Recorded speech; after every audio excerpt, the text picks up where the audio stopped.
Buenas, buenas, ¿qué tal? Buenos días, ¿qué tal? Y César, ¿cómo sí, estás? el juego, aquí estamos. Pues ahí ya les puse en el chat que les agradezco mucho su presencia, pese al momento histórico que se está viviendo, porque entiendo que mucha gente pues, está muy legítimamente interesada en el fútbol, pero bueno, pues aquí estamos y yo por supuesto les agradezco y puesto. Pues muchísimas gracias, también muchísimas gracias por el apoyo. Digo, sé que es temporada de fútbol, pero siempre hay partidos. Siempre hay partidos y creo que lo que tenemos que estar hablando ahorita, que justamente es esta cuestión de Rusia y Ucrania, pues definitivamente merece muchísimo más la atención que un juego. Claro, el Mundial tiene justamente muchas cosas positivas, pero ha habido incluso cambios en esta cuestión de Ucrania. Entonces, también muchísimas gracias por el apoyo y por esta conferencia. No sé, André, Nahla, si ya podemos iniciar con la presentación formal. Sí, profesor, permíteme un momento.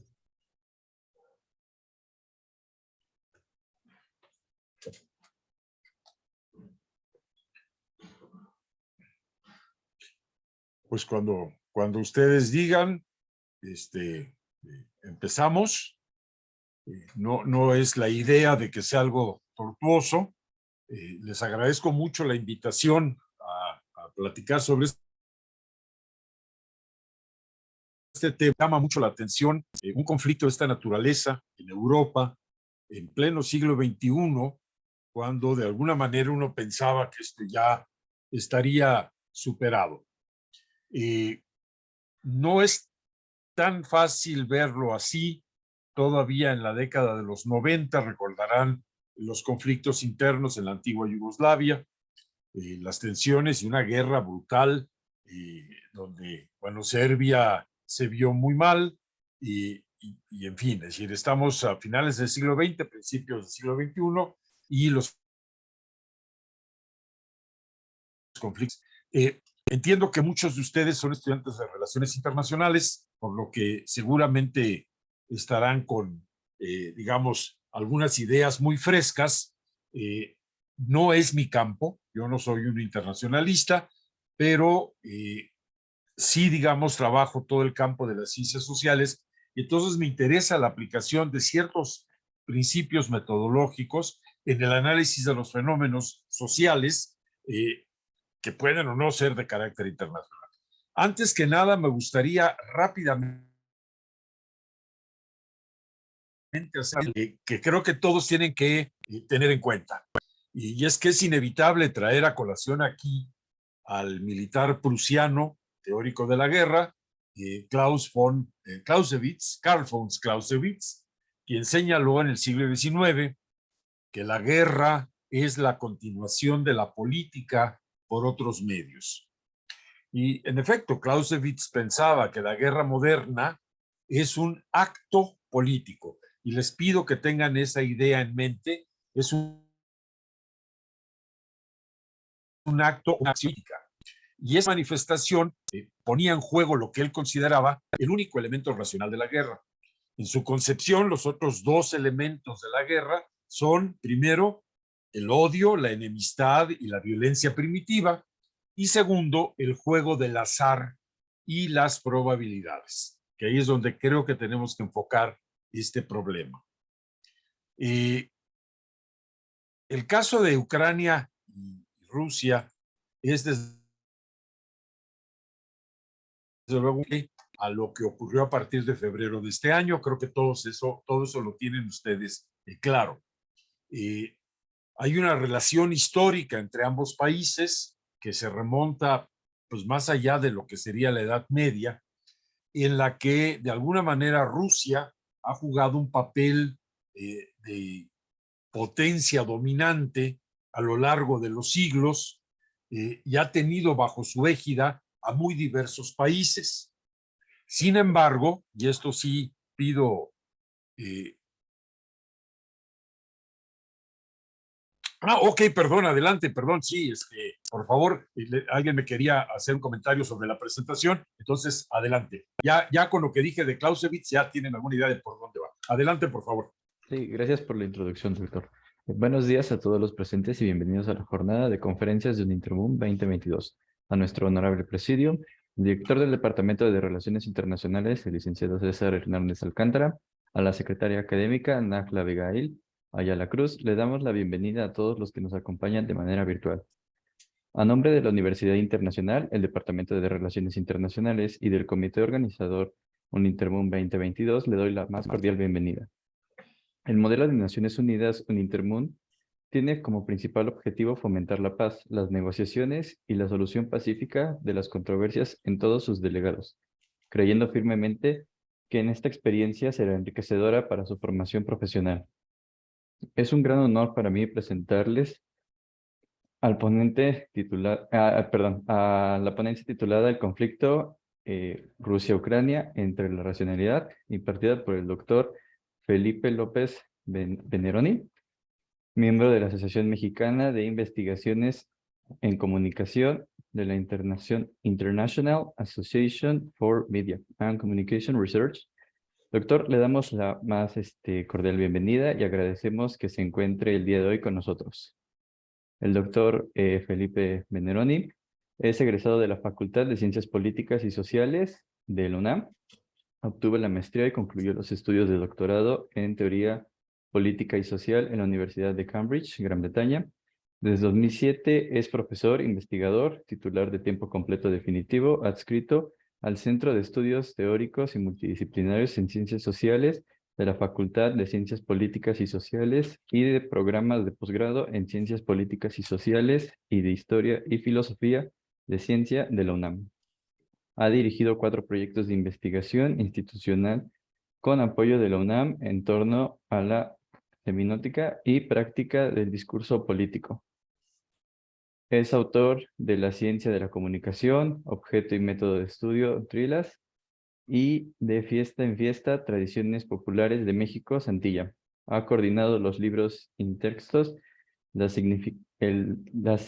significación de lo político en el periodismo mexicano, 2006-2007, el concepto de cultura política y los medios de información en México, y discurso político entre la negociación y disenso en el nuevo espacio público, editados por la UNAM.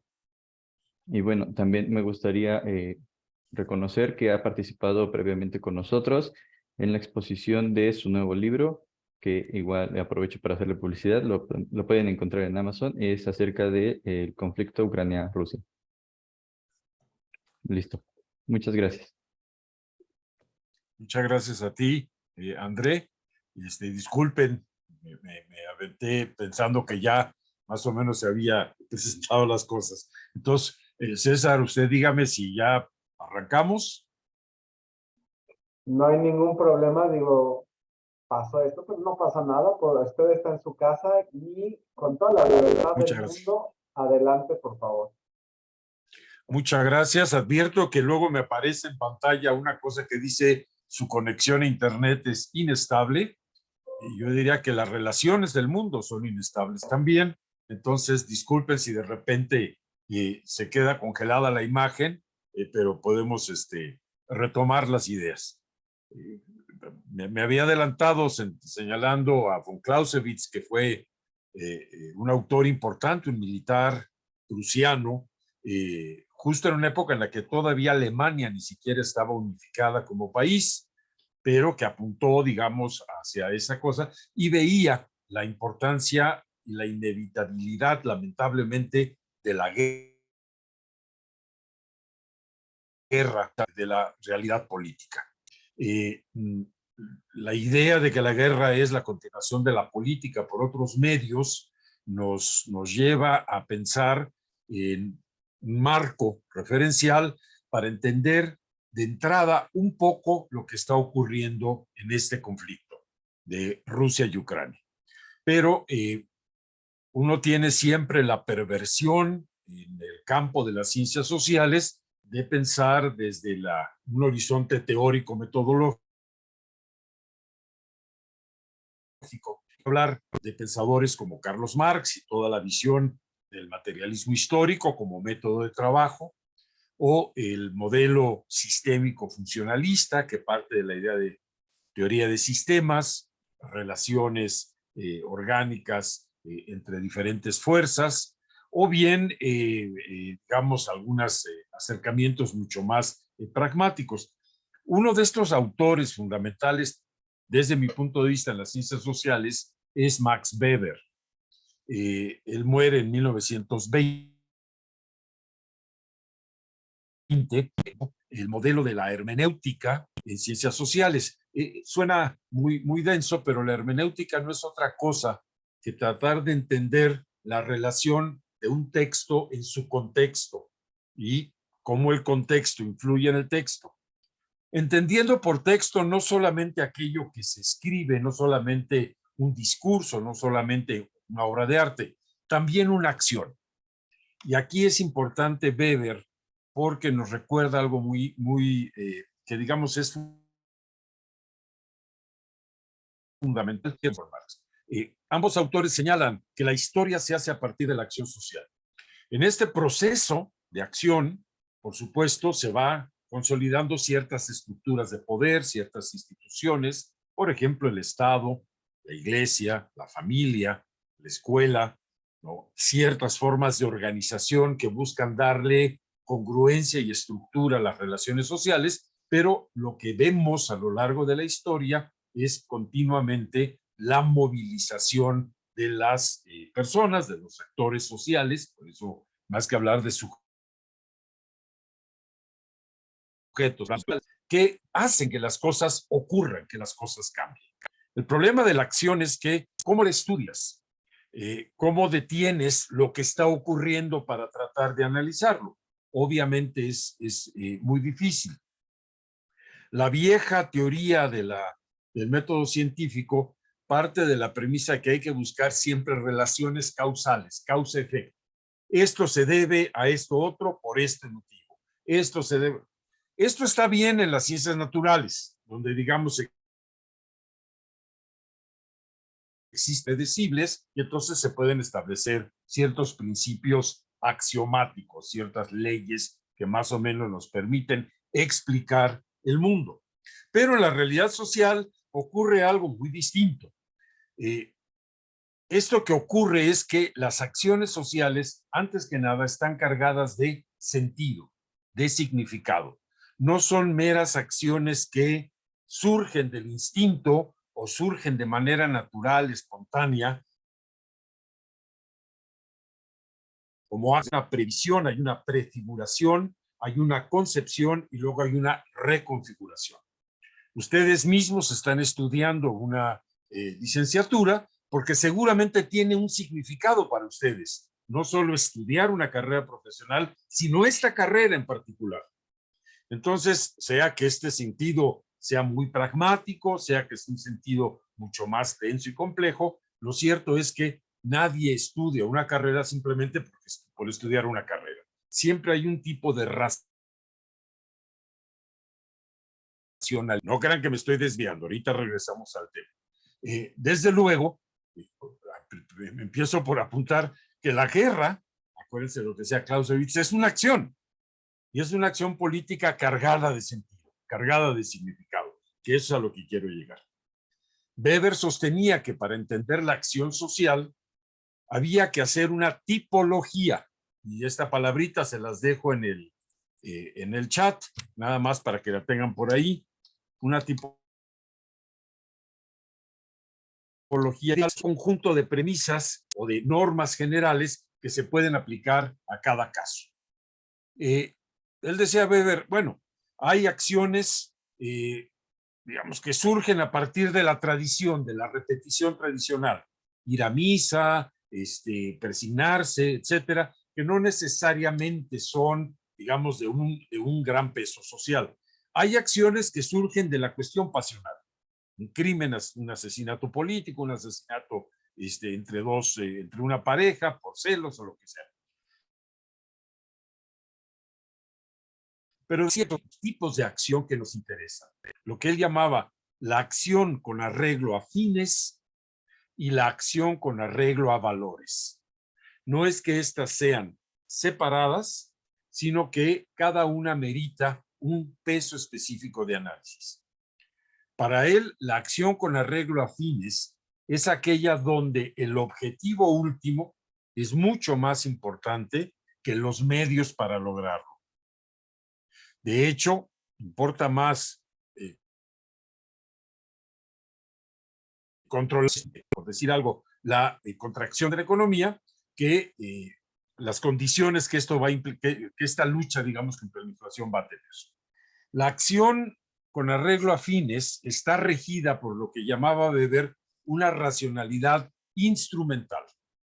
Lo que te preocupa son cómo logro estos fines, qué recursos puedo tener para lograr estos fines. A diferencia, la acción ético-normativa está basada en una racionalidad, la acción con arreglo a valores está basada en una racionalidad ético-normativa, donde los medios, la consideración sobre los medios, sí importa. Más adelante voy a dañar esto. Entonces, yo parto de este horizonte para entender o tratar de entender, más que explicar, en primer lugar, tratar de entender, de comprender esta relación entre la guerra y el contexto en el que se da. Ya lo mencioné en el texto que se publicó en este libro colectivo, que las causas de la guerra específicas no se pueden reducir únicamente a que una buena mañana Vladimir Putin se levantó, se estiró, tomó un cafecito y dijo, hoy tengo ganas de invadir Ucrania, ¿no? Esto me parece que hay que superar esta perspectiva. La decisión de iniciar una guerra, una invasión, está regida por una serie de elementos que son a un tiempo ético-normativos e instrumentales. Me parece que Putin, y quiero que quede claro de una buena vez que no tengo ningún interés en justificarlo, ni en considerar que es algún tipo de personalidad heroica ni nada por el estilo, creo que Putin toma una decisión, lleva a cabo una acción política en función de Ucrania, que ahorita regresamos a eso, sino de lo que significa aquello que no está visible directamente en Ucrania y que es la presencia de la Organización del Tratado del Atlántico Norte y sobre todo de los Estados Unidos de Norteamérica, nuestros muy queridos vecinos, de quienes sabemos que son capaces de muchas cosas, pero bueno. Una de las narrativas fundamentales que hemos visto a lo largo de este conflicto es esta tendencia de presentar a Ucrania como el David frente a Rusia, que sería, si pobretean Ucrania, dicen, bueno, ¿cómo es posible este país que tiene que enfrentar al enorme oso ruso, etcétera? Y se nos olvidan algunos elementos del análisis. Primero, ciertamente Rusia es el país más grande del mundo y tiene uno de los ejércitos más grandes, lo cual no quiere decir que sea el mejor ejército, simplemente que es un ejército muy grande. Pero se nos olvida que Ucrania es el segundo país más grande de Europa. No es España, no es, y tiene el segundo ejército más grande de Europa. Como nación, los demás países tienen ejércitos que están articulados alrededor de la OTAN. Y eso es lo que les da su fuerza por todo el apoyo que tienen de Estados Unidos. Pero de entrada, Ucrania no es un paisito desvalido, pobrecito, que de repente es atacado por este oso ruso terrible, ¿no? Esto es un primer elemento que me parece fundamental entender. Segundo, a lo largo del proceso de liquidación de la Unión Soviética en el que va ganando independencia, en el que va construyéndose como un país independiente después de haberlo intentado en varias ocasiones y no haberlo logrado, me parece que Ucrania apuesta, y más específicamente el gobierno de Zelensky, apuesta por encontrar en la Unión Europea y a través de esta en la OTAN un punto de soporte que le permita frente a Rusia. Esto me queda claro y me parece que es un fin legítimo. Lo que no me queda claro son los medios por los cuales Ucrania, el presidente Zelensky, para ser claros, quiere lograr esto. Y esto va a ser hacia al final de mi plática. Y lo cierto es que no podemos quitar el dedo de la llaga en el sentido que lo que hoy es Rusia, esta federación, sigue siendo un país muy poderoso, sigue siendo una potencia que mantiene una relación muy compleja con tres grandes regiones del mundo. De una parte con Europa, por otra parte con China y con Japón. No olviden que en 1905 hubo una famosa guerra donde Japón logra pegarle en serio a Rusia y la deja bastante golpeada. Y también tiene una relación con los países árabes, ¿no? Circunda con estos en la parte cuando menos norte, Turquía, etc. Entonces Rusia es un país que tiene que jugar a varias bandas y que está buscando mantener cierto grado de influencia geopolítica en un contexto donde todo parecería indicar que estamos moviéndonos hacia una, digamos, unidad política en la que Estados Unidos parecería estar encabezando estas fuerzas de lo que se llamaría la democracia en los países democráticos formales. Lo cierto es que hay muchos intereses que están en juego y intereses económicos, intereses geográficos, intereses poblacionales, pero desde luego no podemos olvidar una cosa. Todo el mundo es territorio en disputa. Siempre lo ha sido. El mundo en sí es un territorio en disputa entre grandes potencias. Cada país o cada potencia tiene cierta zona de influencia en la que busca ejercer un control y un dominio sobre la vida política, la vida social, la forma en que están configurados los gobiernos, etcétera, de tal manera que les sea beneficioso. No podemos olvidar que Estados Unidos, cuando entra en apoyo a los países aliados en la Segunda Guerra Mundial y logran vencer a la Alemania nazi y a la Italia fascista, entre la otra gran potencia que resultó vencedora de la Segunda Guerra Mundial, que era la Unión Soviética. Durante 40 años, 45 años, vivimos en esta realidad bipolar entre dos grandes potencias, determinadas por su acceso al arsenal nuclear, y de alguna manera, paradójica, se dio una suerte de equilibrio internacional. Estaba el Pacto de Varsovia, con todos estos países aliados de Europa Oriental,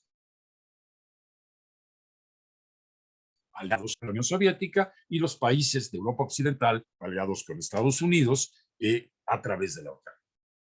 Sabemos que hacia finales de los 80, el modelo económico soviético se viene abajo, su capacidad de poder responder a las demandas sociales, a las necesidades, etcétera, de la población de todo este gran emporio, se ven muy afectadas.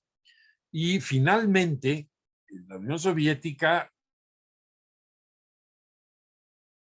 el muro de Berlín y en parte por la crisis interna que vivía el propio sistema soviético. ¿Qué ocurre entonces? Que lo que fue esta gran masa de poder político articulada alrededor del Pacto de Varsovia, las tropas y soldados y armamento que coordinaba la Unión Soviética y los países de Europa Oriental, se desvanece. Entonces, bueno, queda Rusia, la Federación Rusa, como una potencia importante, pero que ya no tiene el grado de influencia y la capacidad de respuesta militar que sí seguía teniendo la OTAN a través, sobre todo, de Estados Unidos. De alguna manera se rompe esta oposición binaria, esta oposición bipolar, y lo que nos queda es la idea, lo decía Samuel Huntington, la idea de que ya todos los países le están apostando a la democracia formal, al capitalismo, al libre mercado, etc. No obstante, lo que vemos es que aun cuando se disuelve el Pacto de Varsovia y todos los países que lo integraban de alguna manera van renunciando pues a la égida de lo que fue la Unión Soviética, no se rompe la OTAN. Al contrario, la OTAN paradójicamente se empieza a fortalecer como si todavía existiera el Pacto de Varsovia y la Unión Soviética, cuando en realidad ya no existía. ¿Qué pasa con esta OTAN? En el libro podrán ver, ahí puse una gráfica, no preparé el material, no pueden consultar en la gráfica, que la presenta la BBC de Londres, donde señala que a partir de 1997, cuando supuestamente se llegan algunos acuerdos entre la OTAN y Rusia, ya la Federación Rusa, estos acuerdos partían de la premisa de que ya no había necesidad de que la OTAN se expandiera, puesto que no había una contraparte a la cual pudiera resultar una amenaza. Y sin embargo, y esto paradójicamente, cuando era presidente de Estados Unidos, pese a lo que le decían varios de sus asesores, sin embargo, la OTAN sigue en expansión a tal punto que hoy hay más de 14 países que se han integrado a la OTAN, muchos de los cuales, o cuando menos 3, tienen frontera con Rusia. Rusia, a su vez, pasó por una etapa muy compleja políticamente, nunca ha sido una democracia, nunca ha sabido ser una democracia, pasó de ser, viene por cierto de César, es una rusificación del término César, el zar, pasó de ser un imperio a ser la Unión Soviética, y cuando se confronta con la democracia no hay una cultura política poblacional capaz de, digamos, entender lo que significa el juego de la democracia, y lo que tenemos son una serie de líderes políticos muy interesantes, muy complejos, pero también muy inestables. Boris Yeltsin, de una parte, que pelean un poco la dirección, pero como que Rusia está dando tumbos en términos políticos, hasta que aparece otra vez esta figura efectivamente autoritaria, paternal, con capacidad de unificación, que es precisamente Vladimir Putin. Para cuando Putin realmente toma el poder, ya el avance de la OTAN es mucho mayor de lo que en teoría debió haber sido y de los acuerdos que se habían establecido en 1997. Entonces, una de las primeras cosas de las políticas que toma Vladimir Putin es tratar de reforzar la potencia militar rusa, el ejército ruso, para hacer frente ante cualquier posible amenaza.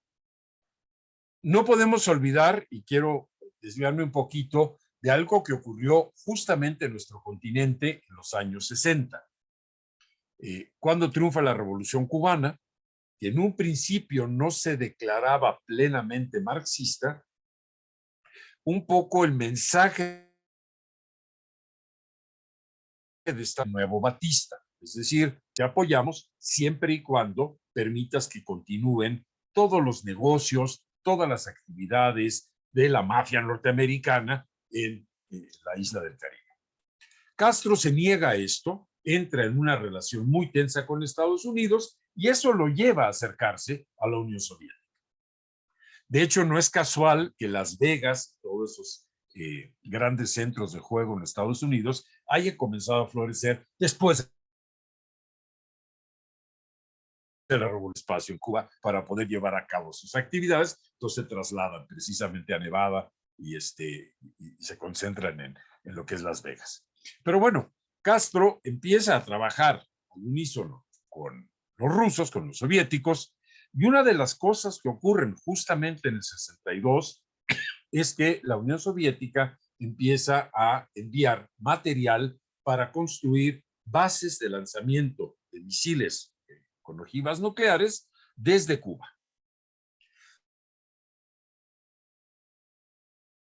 Poco a poco advierte esto y lo primero que hacen es considerarlo un enorme riesgo. Hay varias películas que narran esta situación. Yo les recomiendo, si les interesa, que analicen toda la hemerografía que hay sobre el tema. Y de hecho hubo varios intentos de Estados Unidos por desestabilizar a Castro, por tumbarlo, por matarlo, etcétera. Y lo cierto es que llegó un punto en que de repente Estados Unidos le dice a Rusia, a la Unión Soviética, ver una confrontación nuclear.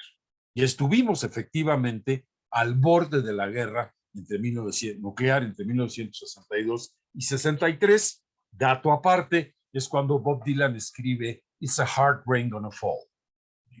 Un gran músico, crítico y político norteamericano. Pero bueno, el caso es que Estados Unidos lo que hizo fue declarar un bloqueo a Cuba.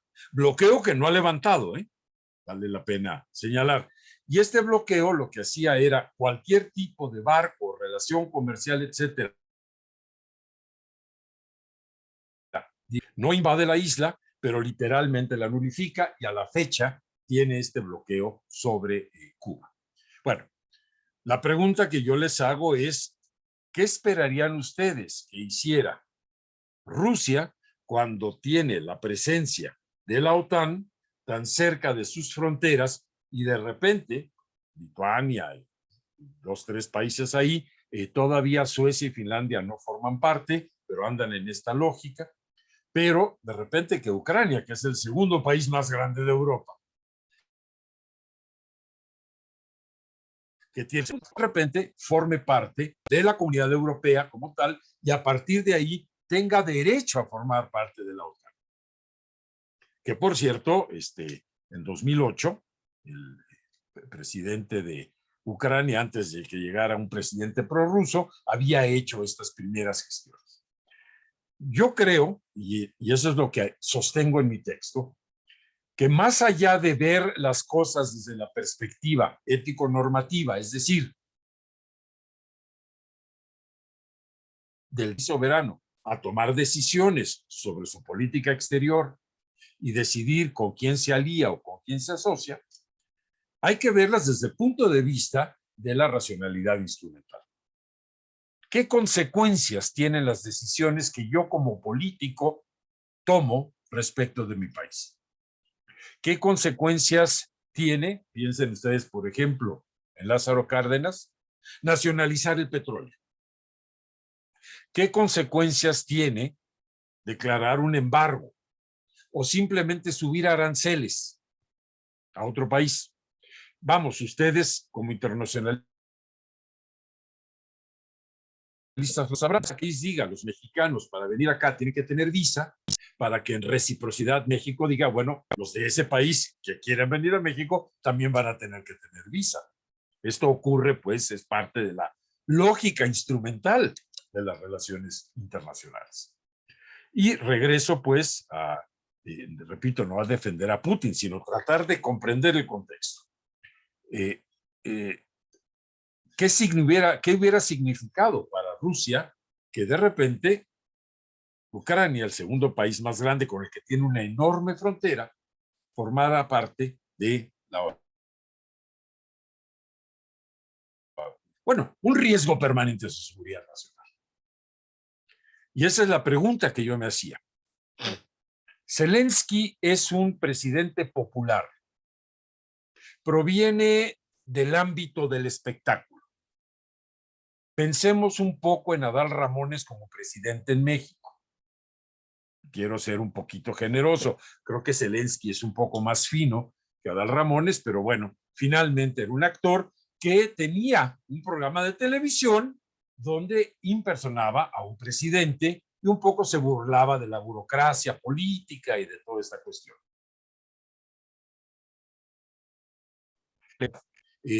Y cuando finalmente hay esta revuelta hacia el 2015, 2016, por el presidente Yakovich, me parece que era Yakovich, que estaba en Ucrania, que era un poco prorruso, bueno, llega él con este entusiasmo de renovar la vida política de su país. Ahorita vamos a regresar otra vez al contexto. Y la pregunta que yo me hago en mi investigación, y la hago extensiva a ustedes, como titular del Ejecutivo de cualquier país, las decisiones que yo tome al interior y al exterior de mi país. Lo vemos ahora con López Obrador, que está promoviendo mucho la participación directa del Estado en la generación de la energía, del petróleo, etcétera. Y esto obviamente tiene consecuencias al interior, porque muchos grupos económicos se sienten afectados, pero también hacia el exterior, porque el Tratado de Libre Comercio supuestamente de juego en la inversión en el área de energía de México, ¿no? Entonces, esto es un tema que obviamente lo tuvo que haber pensado López Obrador. Y seguramente tiene, creo que está el hijo de Alejandro Encinas como subsecretario, ya que se fue la tía Tatiana, va a tener que entrar a las negociaciones del tema.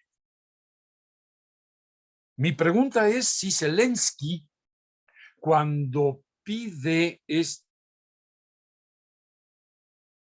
ingreso, plenamente consciente de lo que esa decisión iba a traer hacia el interior de su país, donde, ojo, 17% de la población es de origen ruso.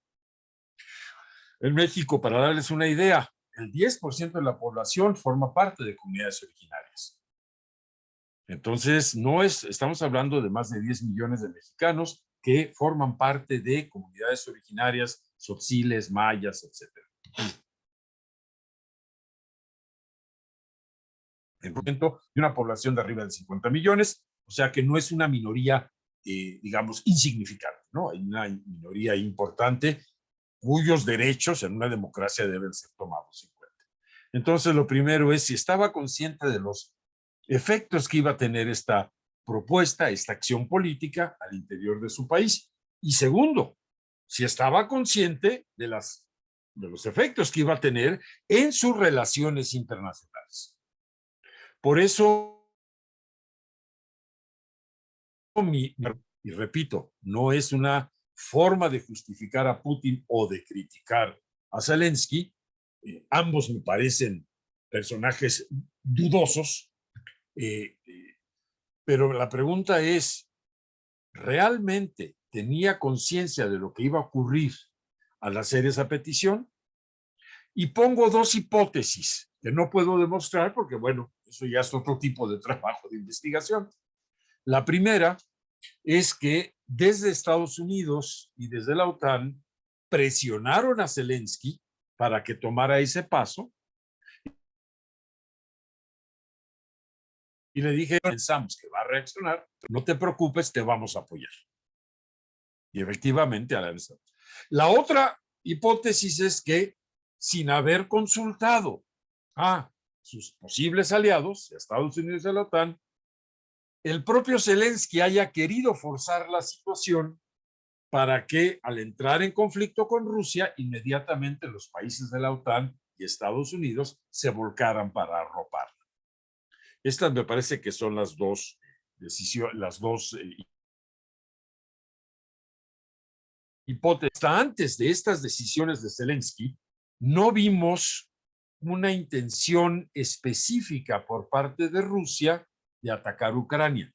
El antecedente inmediato anterior fue lo que ocurrió en el 2014, por el cual Rusia se anexa Crimea. Pero ahí quiero rescatar otra vez el contexto y voy a regresar también a Zelensky.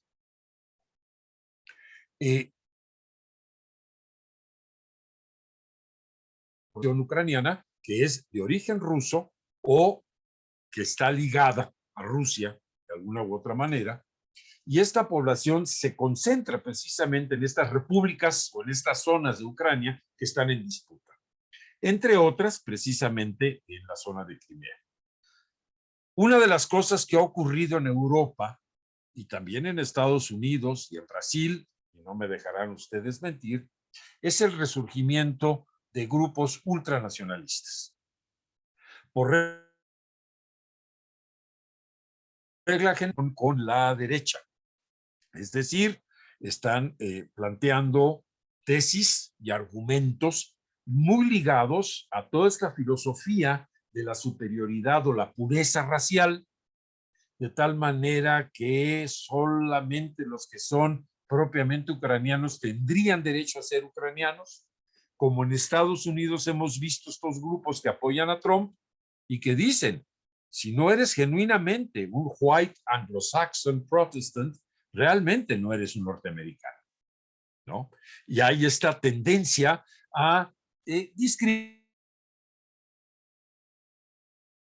a quienes vienen de origen mexicano, suramericano, oriental, etc. Bueno, esto había venido pasando, increciendo en Ucrania, en otras partes de Europa también, pero en Ucrania, contra esta minoría rusa. No digo que haya sido una política de Estado del gobierno ucraniano, pero desde luego estos grupos que surgen de manera espontánea en ciertas regiones de Ucrania habían estado hostigando, hostilizando población de origen ruso o prorrusa. Hubo un incidente muy famoso, lo menciono en el texto, donde un grupo de ucranianos de origen ruso se reúnen para discutir la posibilidad de declarar una especie como de independencia local. Están reunidos en una especie como de city hall, de ayuntamiento, y llega uno de estos grupos ultranacionalistas, hay una especie de zipizape, fuego y los queman, ¿no? 40 casos. El caso aquí no es que esto lo haya validado el gobierno como tal ucraniano o que Zelensky lo esté validando. De hecho, mucha de la propaganda o de la narrativa de los medios occidentales es que Putin dice que, y efectivamente así lo dice, hay que desnazificar Ucrania. Y entonces dicen, pero pues, ¿cómo desnazificar? ¿No? Es de, ¿cómo va a ser él un nazi si en realidad es judío? Y lo pongo también en el texto, no es tanto que Putin diga que Zelensky es un nazi. Lo que sí dice Putin y algunos analistas es que el gobierno de Zelensky no ha hecho lo suficiente para contrarrestar la acción de estos grupos ultranacionalistas. Es decir, no se ha tomado en serio la existencia de estos grupos que tienen un corte en cuanto a esta acción directa, tipo las camisas pardas en la época de Adolfo Hitler, etcétera, y que no ha hecho, digamos, no ha tomado medidas para públicamente condenarlos y contrarrestar su acción. Una de las cosas que debe hacer un presidente de un país donde existen este tipo de cosas es desde luego entrar en contacto, en este caso debe haber sido con Putin, para decir, oye, que te quede claro que nosotros no avalamos este tipo de acciones y vamos a aplicar todo el peso de la ley, etcétera, ¿no? No hubo tal acercamiento. Entonces da un poco la impresión de que hay una por contrarrestar la acción de estos grupos, que repito, no solo en Ucrania, en toda Europa están creciendo. Ya vieron los resultados electorales en Italia, ya vieron los resultados electorales en Hungría, y esto siempre ha estado ahí presente, ¿no? Me da la impresión entonces que Zelensky o fue omiso en cuanto a este tipo de acciones o no supo realmente aquilatar lo que iba a ocurrir cuando tomara esa decisión. Repito, tomando el modelo, el aspecto ético-normativo, que repito, todo país tiene derecho a tomar decisiones a partir de su autodeterminación, de su soberanía, pero ningún país está aislado de los demás. Imagínense qué hubiera ocurrido si no, dejen ustedes Cuba, si México hubiera decidido en la década de los 60, en pleno ejercicio de su soberanía nacional, decir, nosotros nos unimos al Pacto de Varsovia. creo que ningún presidente de los Estados Unidos habría dicho, pues sí, están en su derecho, adelante, ¿no? Lo mínimo que nos hubiera pasado es lo mismo que le pasó a Cuba, nos ponen un bloqueo marca diablo y yo no dudaría ni tantito que amasaran fuerzas militares en la frontera, ¿no? Esto, digo, ya más allá de que esté bien o está mal, es lo lógico. O sea, cualquiera tendría derecho pues también a defenderse. Entonces, esta decisión de Putin de repente tan espontánea ni tan, digamos, enloquecida como se nos quiere hacer pensar. Me parece que es extrema, sí. Me parece que fue más allá de lo lógicamente calculable. Pero no cabe duda que es la respuesta política a una acción política por parte de Zelensky. Por eso cité a Clausewitz al principio. Es decir, esta guerra de Putin hay que verla como una continuación de la política por otros medios. Y es que a esto también quería yo llegar, no quisiera aburrirlos demasiado para abrir un espacio de diálogo, de preguntas y respuestas, es que no solo se trata de un conflicto entre dos actores directos, Rusia y Ucrania. Es desde luego, eso está ahí, es claro, es un enfrentamiento específico entre dos países. Pero lo que resulta aquí más interesante son los actores indirectos que, sin estar enfrentándose directamente en este asunto, de alguna u otra forma están apoyando o a Ucrania o a Rusia. Y es donde está, desde mi punto de vista, y creo que ustedes como internacionalistas así lo tendrían que ver, es donde está el verdadero conflicto. Es el conflicto entre el modelo de desarrollo de mercado norteamericano, avalado por Europa occidental, con sus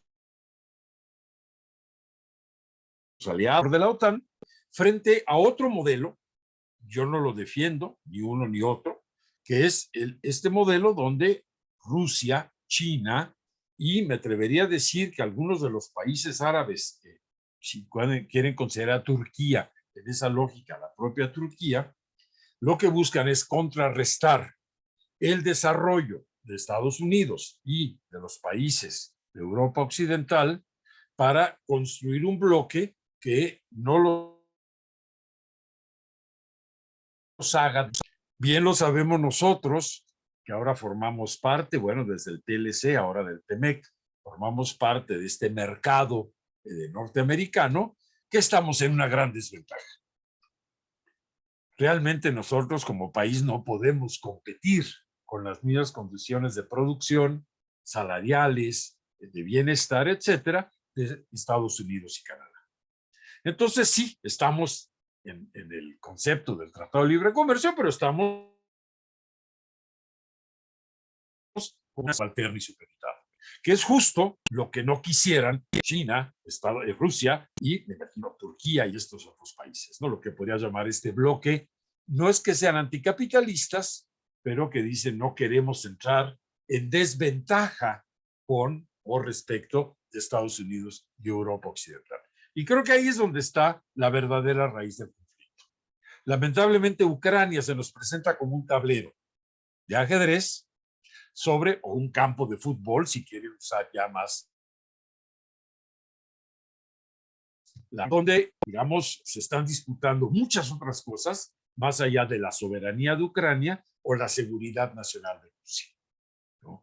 Es realmente un conflicto entre dos visiones de desarrollo donde lo que se busca es que predomine la norteamericana y eurooccidental frente al gran riesgo que significa para esos países el crecimiento, el desarrollo, tanto de Rusia, que ahí va poco a poco, como sobre todo alguien decía, por cierto, que si China reactiva nuevamente su economía, la demanda de petróleo que va a tener es altísima y vamos a ver otra vez este aumento brutal en los precios. Va a haber mucha demanda, poca oferta y vamos a tener un crecimiento en los precios del petróleo brutal. Ahí es donde está ahorita el problema. Y lo estamos viendo ahora que se acerca el invierno en Estados Unidos, con ese gran recurso que tiene Rusia, que es el petróleo y el gas. Ya incluso por ahí me llegaron noticias que en Alemania están pensando en volver a recurrir al carbón y la leña para aguantar este invierno que se viene, porque pues, Rusia está jugando con esta, digamos, esta otra arma que tiene, que son los energéticos. En fin, no quiero extenderme más, quiero señalar simplemente que más allá de que nos caiga bien uno, que nos caiga mal el otro, por parte de Zelensky en cuanto a quererle apostar a la cercanía con la Europa occidental, que desde el punto de vista ético-normativo está en todo su derecho, pero que desde el punto de vista instrumental debió haber previsto las consecuencias de su acción. Y de otra parte tenemos una decisión política de un líder, Vladimir Putin, de decir, no hay ya espacio para una negociación, sino vamos a forzar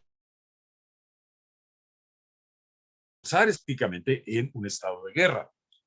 Ciertamente no le ha ido bien a Rusia en este conflicto. Ciertamente Ucrania ha aguantado más de lo que muchos pensábamos. También entiendo que Rusia le está apostando al general invierno, que siempre ha sido su gran aliado en otras épocas históricas, pero lo cierto es que vamos a ver todavía, yo creo que más o menos otro año de tensión muy fuerte entre estos dos bloques que se va a disputar en Ucrania, y creo que la única solución posible van a tener que ser las negociaciones tras bambalinas, no tanto entre Zelensky y Putin, sino entre los asesores y los analistas de Estados Unidos y de Europa Occidental y los asesores y los analistas rusos que te van a tener que negociar por abajo del agua. No tengo predicción en el sentido de cómo vaya a concluir el conflicto. Quiero pensar va a llegar a algún tipo de acuerdo donde a lo mejor Rusia se queda con alguna parte o más de Ucrania, así como Crimea, a lo mejor con alguna otra república, o se genera un estado más o menos de 3 repúblicas pseudo independientes, y finalmente Ucrania se va a mantener en esta lógica indeterminada de sí estar cerca de Europa Occidental, pero no formar totalmente parte de ella. Vamos a ver cómo ocurre, porque también acuérdense que en Europa lo que está ocurriendo en Italia, lo que está ocurriendo en Hungría, lo que está ocurriendo en Inglaterra, es decir, estamos en un momento donde esta idea que se tenía de una claridad, de un mundo perfectamente integrado, etcétera, está más que en duda. Y bueno, yo lo quisiera dejar aquí, agradecerles su tiempo, agradecerles el espacio y desde luego, pues estoy a sus órdenes por si tienen algún comentario o pregunta. Por favor. Muchas gracias, doctor. Sí, pasaremos al apartado de preguntas por parte de los estudiantes o de los miembros que estén aquí presentes. Si alguno de ustedes tiene dudas, puede levantar la mano vía Zoom o escribirlo en el chat. Por favor.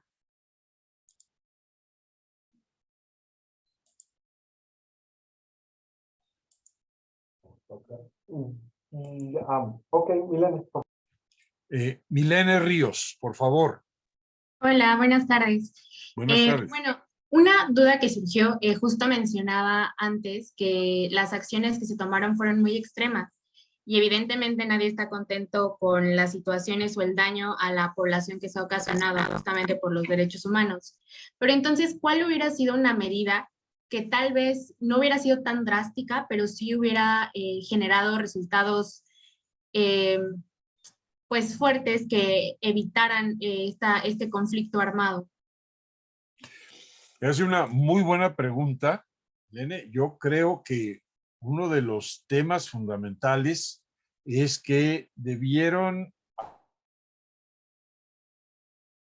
haberse, el gobierno de los Estados Unidos con Zelensky, algún tipo de postura que fuera menos radical. Repito, no justifico en modo alguno lo que está haciendo Putin. Lo que trato es de entenderlo.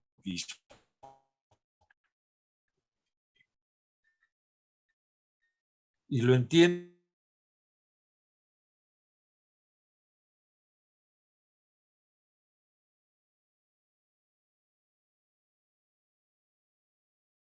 porque vaya que le ha costado sangre, sudor y lágrimas. Pero creo yo que es como el caso, no sé si recuerden, perdonen, ahorita te doy la palabra, Aldo, lo que ocurrió en 1982, cuando el régimen militar argentino de Videla, que tenía problemas de legitimación interna, decide invadir las Malvinas, ¿no? ¿Cuál fue fue una acción estratégica, fue una acción política, una invasión un poco de risa porque mandaron a los conscriptos más jóvenes, no a sus mejores fuerzas, y claro, la respuesta de Inglaterra pues no podía esperarse de otra manera que mandar a sus tropas también, ¿no?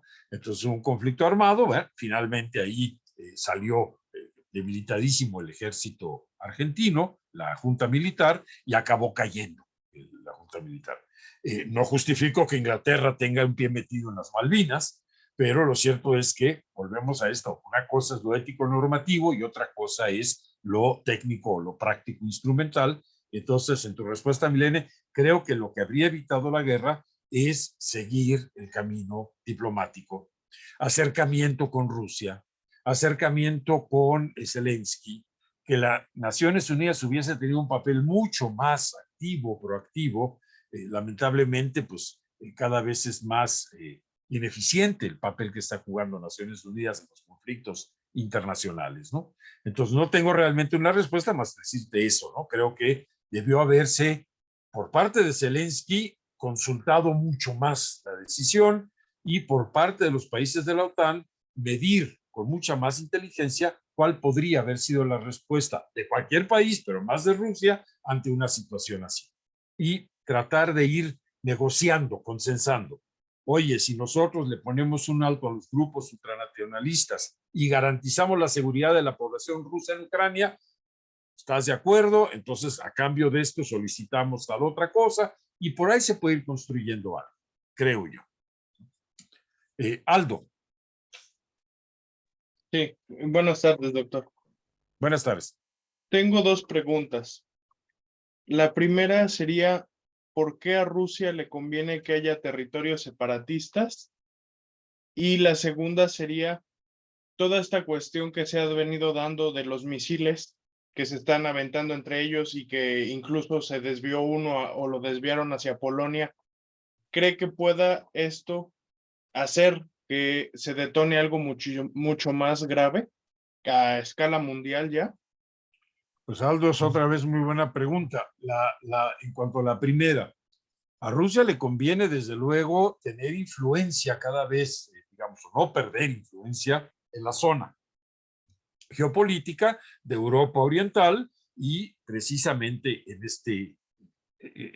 este espacio que es Ucrania, que repito, es el segundo país más grande de Europa. O sea, no es un paisito, pues, es un país. Es un país que tiene gran producción agrícola. Durante mucho tiempo se le ha considerado el granero de Europa.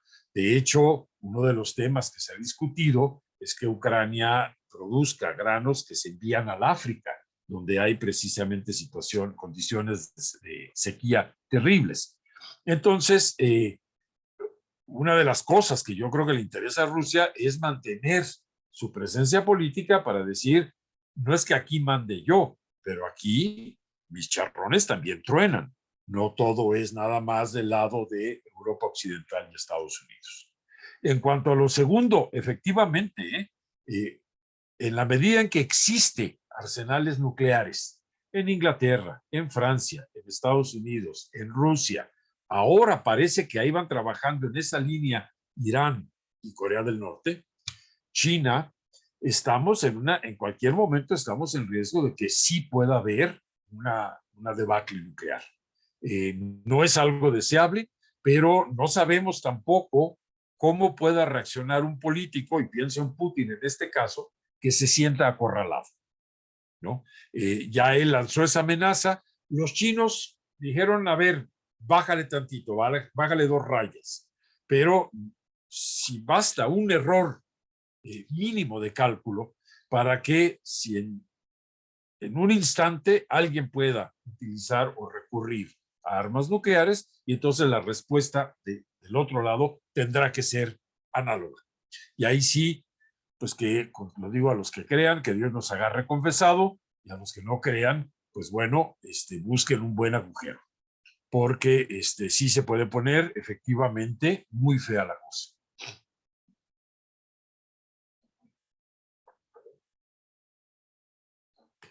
¿Alguna otra pregunta o comentario?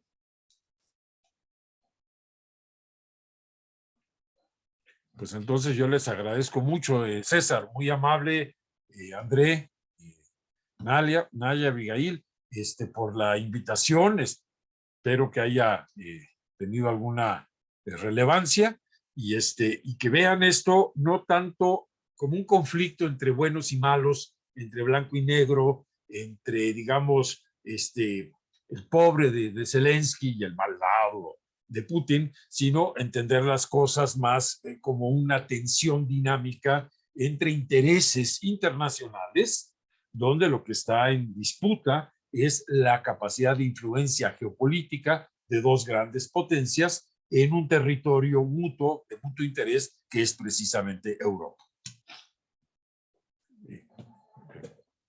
Ok, muchas gracias, doctor.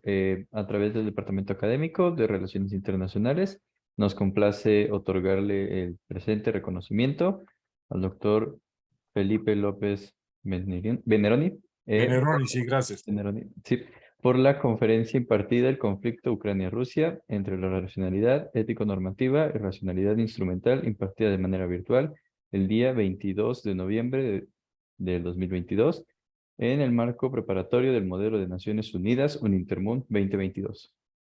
Muchas gracias. Muchas gracias, muy reconocido, y les agradezco muchísimo este detalle, su tiempo, y bueno, luego me dicen cómo está el partido hablando de Polonia, México. Un abrazo muy fuerte y estamos en contacto, César, André, por favor, un placer. Gracias, doctor. El muchísimas gracias por justamente esta conferencia. Ciertamente mis chicos de geopolítica yo creo que la van a agradecer bastante. Y sí, en efecto, o sea, el chiste yo creo que mucho es no ver esta guerra, este conflicto como los buenos y los malos, y Estados Unidos con los buenos, Rusia que es muy mala, ¿no? O sea, no hay muchísimo más en juego. Definitivamente algo importante es esta cuestión de verdad o percepción, que yo creo que es con lo que se ha estado batallando todo el tiempo en el conflicto. Si tenemos que hablar con la verdad o si solamente la percepción es lo que importa, y los medios de comunicación han jugado algo fundamental.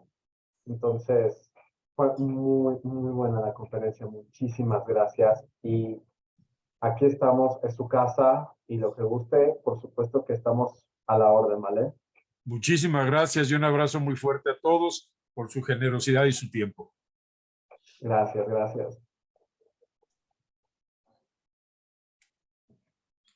Pues salgo entonces, muchas gracias, nos vemos pronto y estamos en contacto. Estamos en contacto, muchísimas gracias.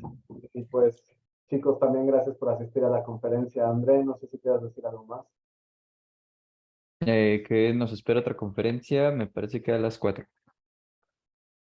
Sí, nos vemos a las 4 de 4. la tarde, las ligas ya están en redes sociales y todo, entonces 4 de la tarde tenemos la conferencia. Va que va. Gracias, bye.